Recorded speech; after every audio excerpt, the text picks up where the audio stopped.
नमस्कार दोस्तों, मेरा नाम है भालचंद्र। ब्रह्मांड सिद्धि एस्ट्रो में आप सभी का स्वागत है। आज के इस वीडियो में हम चर्चा करेंगे सन 2021 के लिए मीन राशि का संपूर्ण राशिफल।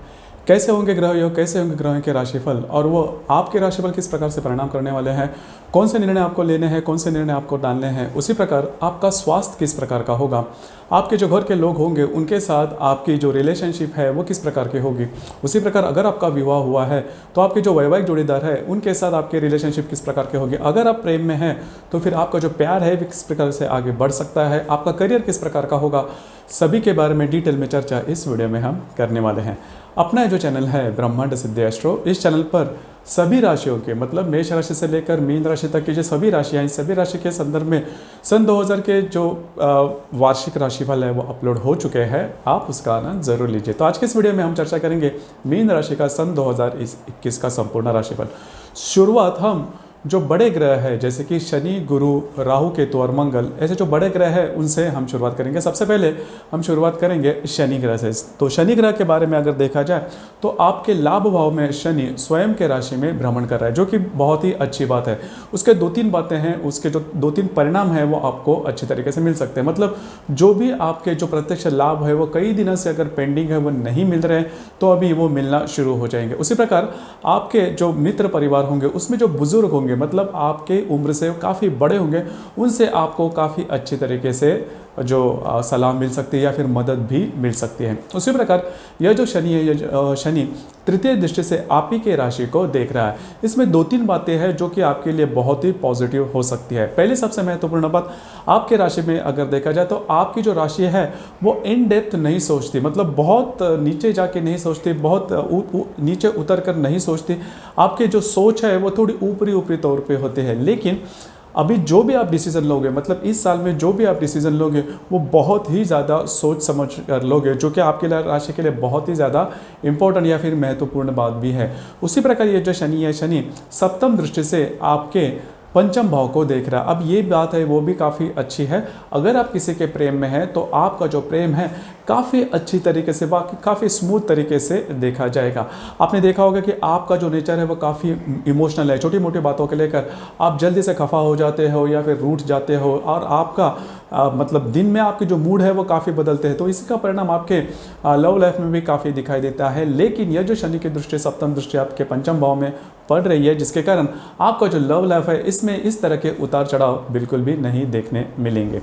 उसी प्रकार यह जो शनि है, शनि दशम दृष्टि से आपके अष्टम भाव को भी देख रहे हैं। अब यहाँ पर दो तीन बातें हैं, उसके ऊपर थोड़ा सा ध्यान देना आवश्यक है। आपके सेहत के बारे में थोड़ा ध्यान देना आवश्यक है। अगर आपको सेहत के बारे में छोटे मोटे प्रॉब्लम या कॉम्प्लिकेशंस आ रहे हैं तो वो उसके ऊपर थोड़ा सा ध्यान देना, क्योंकि अगर ऐसे कोई संकेत आपको मिलते हैं, अगर कोई लक्षण आपको दिखाई देते हैं तो उसके ऊपर डॉक्टरी इलाज वगैरह करना काफ़ी ज़्यादा आवश्यक होगा।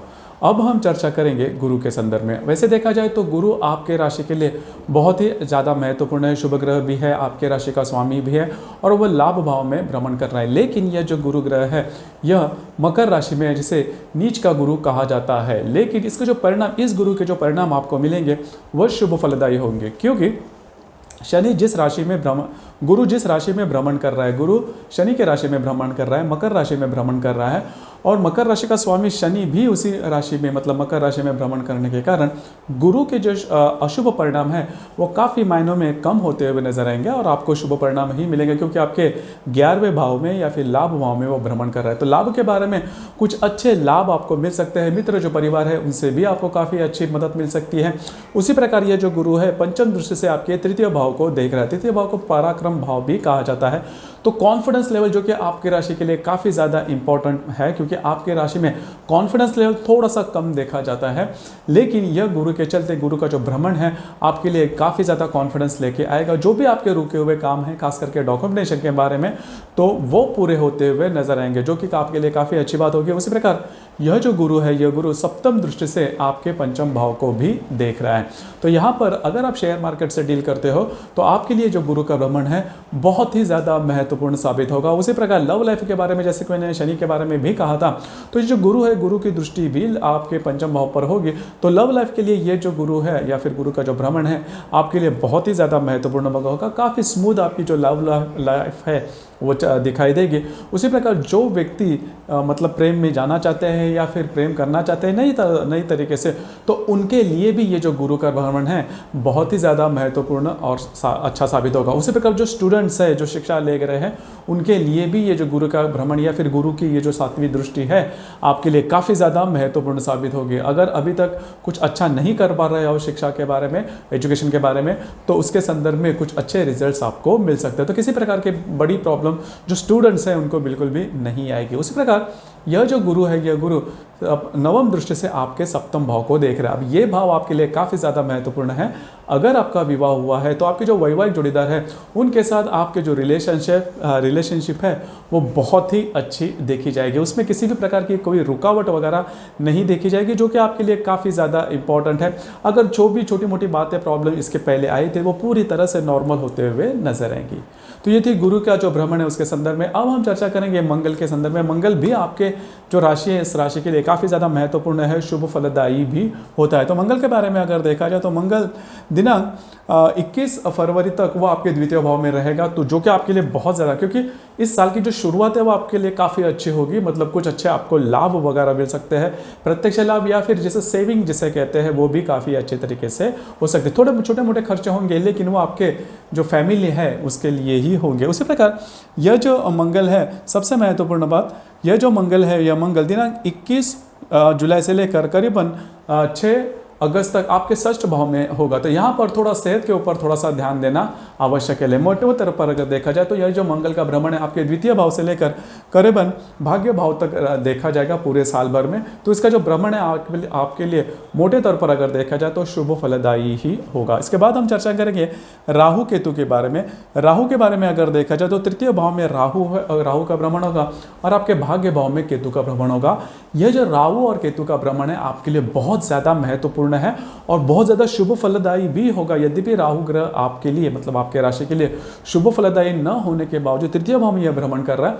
तो जैसे मैंने गुरु के बारे में भी कहा कि गुरु का जो भ्रमण है या फिर गुरु की जो 5वीं दृष्टि है आपके तृतीय भाव पर वो शुभ फलदायी होगा, तो जो राहु है वो भी आपको काफ़ी ज़्यादा महत्वपूर्ण या फिर कॉन्फिडेंस काफ़ी अच्छा देगा।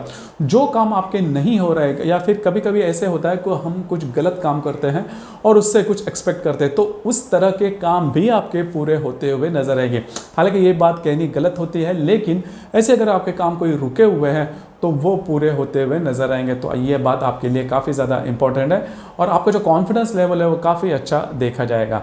उसी प्रकार जो केतु है वह केतु आपके भाग्य भाव में भ्रमण कर रहा है। तो जो लोग धार्मिक या फिर आध्यात्मिक मार्ग पर है उनके लिए जो केतु का भ्रमण है पूरे साल में बहुत अच्छे अनुभव उनको दे सकता है। तो राहु केतु का भ्रमण आपके लिए काफ़ी ज़्यादा महत्वपूर्ण है, शुभ फलदायी भी है। तो दोस्तों ये थे शनि गुरु राहु केतु मंगल के जो भ्रमण है वो मोटे तौर पर किस प्रकार से परिणाम आपके राशि पर करने वाले उसके बारे में चर्चा। अब हम चर्चा करेंगे ग्रहों के जो योग होते हैं उसके संदर्भ में, क्योंकि जो ग्रहों के योग होते हैं वो भी आपके राशि पर परिणाम करते हैं और वो बहुत ज़्यादा स्पेसिफिक होते हैं। 3-4 दिन तक उनका जो परिणाम होता है वो देखा जाता है, लेकिन मिलता भी है। वो किस प्रकार से परिणाम करेंगे, कौन से क्षेत्र पर आपका जो आपके जीवन के क्षेत्र पर इसका परिणाम होगा उसके बारे में। उसी प्रकार जो एक्लिप्स होते हैं, ग्रहण होते हैं, उसका परिणाम किस प्रकार का होगा, या फिर बाकी के जो ग्रह होते हैं जैसे कि शनि गुरु या फिर बुध, वो वक्री होने के बाद उसके परिणाम किस प्रकार के होंगे या फिर कब वक्री होंगे उसके बारे में भी अब हम चर्चा करेंगे। तो सबसे पहले हम देखेंगे कि जनवरी में रवि और शनि की युति होने जा रही है आपके लाभ भाव में। तो यहाँ पर 2-3 बातें हैं उसके ऊपर थोड़ा सा ध्यान देना आवश्यक है। देखिए इसका जो कालावधि होगा 21 जनवरी से लेकर 25 जनवरी तक रवि और शनि की जो युति है इसका प्रभाव देखा जाएगा आपके लाभ भाव में। तो पैसे के बारे में थोड़ी बहुत तंगी वगैरह आपको दिखाई दे सकती है। उसी प्रकार सेहत के बारे में भी ध्यान देना आवश्यक है। तो ये जो 4-5 दिन है इसमें ये जो बात है आपको दिखाई दे सकती है। उसी प्रकार आपके जो मित्र परिवार है उनसे भी आपको कुछ गलत या फिर कुछ अशुभ ऐसे परिणाम मिल सकते हैं या फिर ऐसे कुछ एक्सपीरियंस आपको आ सकते हैं। उसी प्रकार रवि और गुरु की युति होने जा रही है आपके भाग्य भाव में। इसका जो कालावधि होगा वो 25 जनवरी से लेकर 31 जनवरी तक देखा जाएगा। अब ये जो योग है वो आपके लिए बहुत ही ज़्यादा शुभ फलदायी होगा। कुछ अच्छे लाभ आपको मिल सकते हैं आपके मित्र परिवार द्वारा या फिर आपके जो फ्रेंड सर्कल है उनसे कुछ अच्छे, अगर आप कुछ एक्सपेक्ट करते हो उनसे या फिर उनके द्वारा कुछ काम होने वाले हैं आपके या फिर मदद होने वाली है तो वो आपको ज़रूर मिलेगी। उसी प्रकार जो व्यक्ति जॉबलेस है, जिनको जॉब नहीं मिल रहे, उनके लिए भी ये जो कालावधि है दिनांक 25 जनवरी से लेकर करीबन 31 जनवरी का आपके लिए बहुत ज़्यादा महत्वपूर्ण होगा और आपको कुछ नए नौकरी के जो चांसेस है, अपॉर्चुनिटी है, वो आपको मिल सकती है। तो इस संदर्भ में देखा जाए तो यह जो गुरु रवि और गुरु की युति है आपके लिए काफ़ी ज़्यादा इंपॉर्टेंट या फिर शुभ फलदायी होगी। उसी प्रकार बुध जो है वो वक्री होने जा रहा है कुंभ राशि में। आपके व्यय भाव में जो बुध है, बुध का जो भ्रमण होगा वो वक्री होगा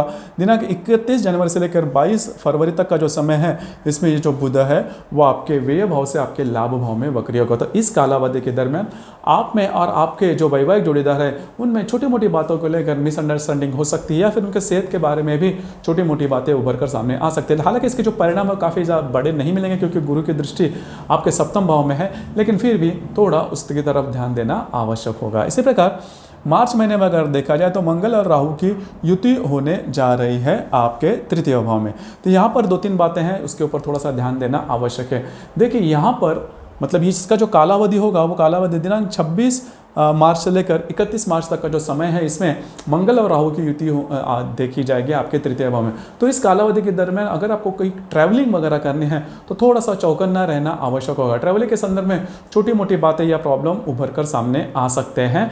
जो भी आपके काम है, खास करके डॉक्यूमेंटेशन के बारे में, वो इन दिनों में हाथ में नहीं लेना क्योंकि उसमें फंस जाने के चांसेस ज़्यादा लगते हैं। किसी को भी किसी भी प्रकार के, खास करके पैसे के मामले में कमिटमेंट वगैरह नहीं करते हो तो थोड़ा सा आपको उसके अलग से परिणाम मिल सकते हैं, तो ध्यान रखना ज़्यादा आवश्यक होगा। उसी प्रकार मई का जो महीना है, इस मई के महीने में बुध और राहु की युति होने जा रहे हैं आपके तृतीय भाव में। देखिए यहाँ पर भाई 2-3 बातें हैं।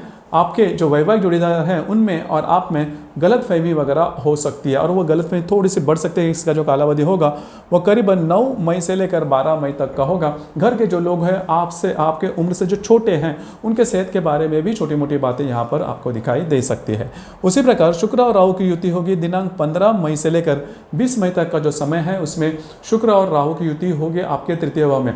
आपके सेहत के बारे में ध्यान रखना काफ़ी ज़्यादा आवश्यक होगा। सेहत के बारे में छोटे मोटे प्रॉब्लम आ सकते हैं। उसी प्रकार आपके जो भाई बहन हैं, उसमें जो बहन है उनके साथ आपके छोटे मोटे बातों के लिए तकरार वगैरह हो सकती है। खुद पर थोड़ा सा कंट्रोल रखना, नियंत्रण रखना ज़्यादा आवश्यक होगा। उसी प्रकार शनि जो है वो 23 मई को वक्री होने जा रहा है। आपके लाभ भाव में जो मकर राशि का जो शनि है वो वक्री होने जा रहा है। तो शनि के बारे में, वक्री जब ग्रह होते हैं तो उनसे जो मिलने वाले शुभ परिणाम हैं उसमें कटौती आ जाती है। जैसे मैंने शुरुआत में जो भी शुभ परिणाम आपको शनि के भ्रमण के बारे में कहे, उसमें छोटी मोटी कटौती वगैरह आ सकती है। हालांकि ये जो शनि है, यह शनि दिनांक करीबन 23 मई से लेकर 9 अक्टूबर तक का जो समय है, इसमें वो वक्री रहेगा आपके लाभ भाव में।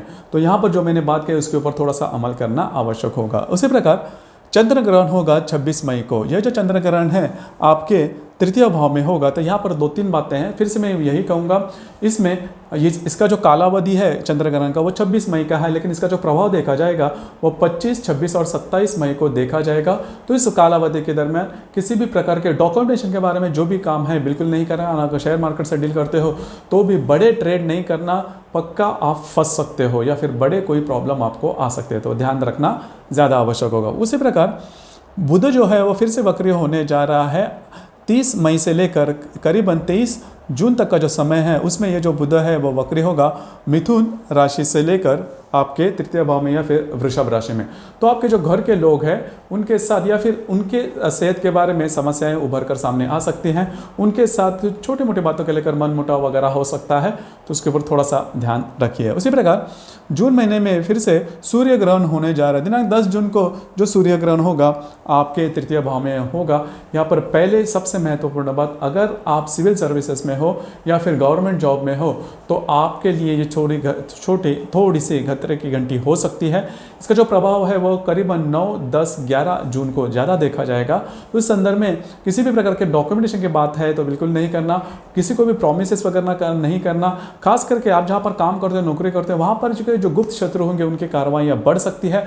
चौकन्ना रहना ज़्यादा आवश्यक है कि आपकी जो राशि है वो कॉशियस है, फिर चौकन्ना ज़्यादा नहीं रहती, तो उसके ऊपर थोड़ा सा अमल करना। ये जो तारीख मैंने बताई नहीं 9, 10, 11 जून की, उसके ऊपर थोड़ा सा अमल करना आवश्यक होगा। उसी प्रकार गुरु जो ग्रह है आपके जो लाभ भाव में विराजमान है मकर राशि में, वो 21 जून को वक्री होने जा रहे हैं। तो उसके संदर्भ में भी मैं वही कहना चाहूँगा, तो गुरु के जो भी शुभ परिणाम आपको मिलने वाले हैं उसमें कटौती देखी जा सकती है। इसका जो कालावधि होगा वो करीबन 21 जून से लेकर 17 अक्टूबर का जो कालावधि है उसमें ये जो गुरु है वह वक्री देखा जाएगा। उसी प्रकार अगर जुलाई महीने की बात कही जाए तो मंगल और शनि का प्रतियोग होने जा रहा है। शनि जो कि आपके भाग्य भाव में है और वो वक्री होगा, उसके साथ आपके पंचम भाव का जो मंगल है वह प्रतियोग करने जा रहा है। इसका जो कालावधि होगा वो कालावधि करीबन 1 जुलाई से लेकर 5 जुलाई तक का इसका जो प्रभाव है वो देखा जाएगा। इसमें सबसे पहली बात होगी, अगर आप किसी के प्रेम में हैं तो आपके जो प्रेमी व्यक्ति है उनमें और आप में कुछ बातें एक्सट्रीम लेवल तक जाने की संभावना काफ़ी ज़्यादा लगती है। तो इस कालावधि के दरमियान अगर ऐसी कोई बात होती है तो थोड़ा सा रुकिए, थोड़ा सा पेशेंस रखिए। हालांकि आपके राशि में पेशेंस काफ़ी अच्छा देखा जाता है। भावनाओं के प्रति ज़्यादा बह नहीं जाना, क्योंकि फिर वो आपकी जो रिलेशनशिप है वो आगे जाकर समाप्त भी हो सकती है। तो ये जो कालावधि है आपके लिए काफ़ी ज़्यादा महत्वपूर्ण साबित होगा। जैसे मैंने कहा 1 जुलाई से लेकर 5 जुलाई तक इसका जो प्रभाव है इस योग का वो ज़्यादा देखा जाएगा। उसी प्रकार सितंबर महीने की बात कही जाए तो बुध जो है फिर से वक्री हो जाएगा। दिनांक 27 सितंबर से लेकर 18 अक्टूबर तक का जो कालावधि है, इस कालावधि में ये जो बुध है आपके अष्टम भाव से लेकर आपके सप्तम भाव में वक्री हो जाएगा। तो इसमें सीधे तौर पर कहा जाए तो आपके जो वैवाहिक जोड़ीदार है उनमें और आप में जो हार्मनी जो मैंने कही उसमें थोड़ी सी खटास वगैरह आ सकते हैं। उनके सेहत के बारे में भी छोटी मोटी बातें हो सकती है, छोटी सी बात रहेगी लेकिन वो ज़्यादा आगे बढ़ सकती है। तो यहाँ पर थोड़ा सा ध्यान रखना ज़्यादा आवश्यक है। उसी प्रकार अक्टूबर महीने में अगर देखा जाए तो रवि और मंगल की युति होने जा रही है आपके सप्तम भाव में। और इसका जो कालावधि होगा वो भी दिनांक 5 अक्टूबर से लेकर 9 अक्टूबर तक का देखा जाएगा। बहुत ज़्यादा महत्वपूर्ण है आपके रिलेशनशिप के मामले में। मतलब अगर आपका विवाह हुआ है तो आपके जो वैवाहिक जोड़ीदार हैं उनके साथ बातें थोड़ी सी एक्सट्रीम लेवल तक जा सकती हैं। थोड़ा सा खुद के ऊपर भी कंट्रोल रखना, नियंत्रण रखना ज़्यादा आवश्यक होगा। उसी प्रकार शुक्र और केतु की युति होने जा रही है आपके ये जो शुक्र है उसके साथ केतु की युति होने जा रही है आपके भाग्य भाव में। तो यहाँ पर सेहत के बारे में ध्यान रखना होगा। उसी प्रकार आपके जो इन-लॉज है उनके साथ मतलब अगर आपका विवाह हुआ है तो आपके जो ससुराल के लोग हैं उनके साथ कुछ मिसअंडरस्टैंडिंग वगैरह हो सकती है। तो ध्यान रखना है, सेहत के बारे में ज़्यादा ध्यान रखना आवश्यक होगा। उसी प्रकार शनि और गुरु जो मैंने कहा कि शनि जो कि मई महीने में मार्गी हुआ था या फिर वक्री हुआ था, या फिर जो गुरु है वो 21 जून को वक्री हुआ था, वो दोनों ग्रह है वो अक्टूबर के 9 और 17 तारीख को मार्गस्थ होने जा रहे। तो फिर से आपके लिए जो शुभ फलदायी जो दो ग्रह है वो फिर से नॉर्मल हो जाएंगे। आपके लिए कुछ अच्छी बातें उसके बाद भी आपको मिल सकती है। उसी प्रकार नवंबर महीने में अगर देखा जाए तो चंद्र ग्रहण होने जा रहा है। यह जो चंद्र ग्रहण होगा आपके भाग्य भाव में होगा और 18 और 19 तारीख को यह चंद्र ग्रहण है, इसका जो कालावधि इसका जो प्रभाव होगा 17 तारीख से लेकर 20 तारीख तक का देखा जाएगा। पहली सबसे महत्वपूर्ण बात, जो भी व्यक्ति प्रेम में है उनके लिए थोड़ी सी इस कालावधि के दरमियान थोड़ा सा चौकन्ना रहे कि छोटी मोटी बातों को लेकर बहुत ज़्यादा सीरियस नहीं होना। अगर आपके मन के विरोध में अगर कोई ऐसी बातें आती हैं तो थोड़ा सा ये कालावधि जाने तक रुकिए, इसके बाद उसके संदर्भ में आप डिसीजन ले सकते हो। उसी प्रकार जो आध्यात्मिक या फिर धार्मिक मार्ग में है उनके लिए ये जो कालावधि है बहुत अच्छा होगा। उनके लिए कुछ अच्छे परिणाम या फिर कुछ अच्छे एक्सपीरियंसेस अनुभव आपको मिल सकते हैं, जो कि पारलौकिक हो सकते हैं या फिर सिक्स सेंस एक्सपीरियंस जिसे हम बोलते हैं, वो इस प्रकार के ऑकल्ट एक्सपीरियंसेस जिसे हम बोलते हैं उस प्रकार के अनुभव आपको मिल सकते हैं।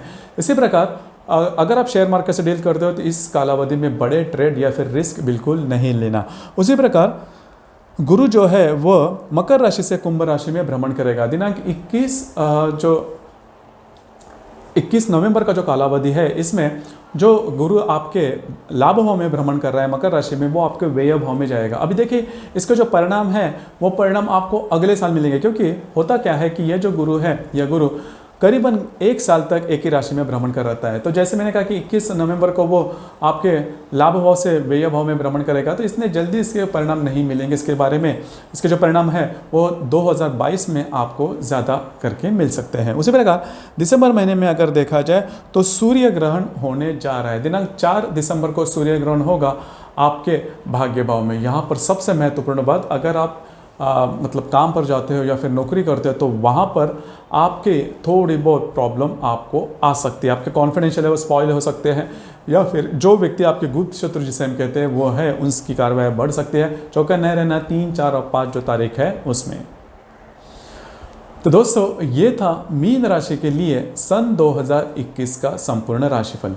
आपको ये राशिफल कैसे लगा, आपने किस तरह से अनुभव किया, नीचे कमेंट बॉक्स में ज़रूर कमेंट करना।